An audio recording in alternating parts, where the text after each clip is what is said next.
America అయితే గనక భారతదేశంతో వ్యాపారాలు పెంచుకోవాలనుకుంటాం వెనకాల ఉన్నటువంటిది very simple. Pharma, textiles, engineering goods, gems, chemicals, auto parts ఇట్లాంటివన్నీ కూడా వాళ్ళకి ఎక్స్‌పోర్ట్స్ అవసరం. అంటే వాళ్ళు ఇంపోర్ట్ చేసుకుంటారు. మనం ఎక్స్‌పోర్ట్ చేయాలి. అలాగే $100 బిలియన్ దాదాపుగా యాన్యువల్లీ ఇవి నడుస్తా ఉంటాయి. కానీ మరి $500 బిలియన్ వ్యాపార లావాదేవీలు నడవాలంటే భారతదేశం ఏం కొనుక్కోవాలి అక్కడి నుంచి?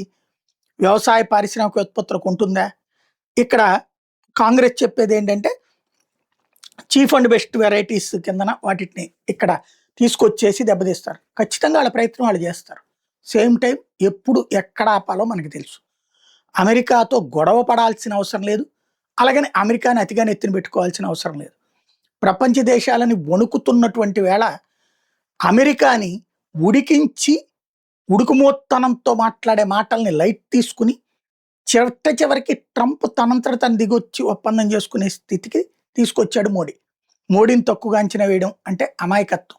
గుజరాతీ వ్యాపారి ఎక్కడ ప్రయోజనం ఎవరితో గుజరాతీ వ్యాపారి ఎవరితో గొడవ పెట్టుకోరు. గట్టిగా అరుపులు కేకలు వేస్తుంటే కూడా నవ్వుతా ఓకేనా బా అనేసి మాట్లాడేస్తా జాగ్రత్తగా ఎప్పుడు ఎక్కడ ఎలా కొట్టాలో చూసుకుంటారు. కాబట్టి మోడీ కొట్టినటువంటిది మోడీ చేసే వ్యవహార శైలిని తక్కువగా అంచనా వేసుకోవడం రాహుల్ గాంధీ అండ్ టీం చేస్తున్నటువంటి తప్పు.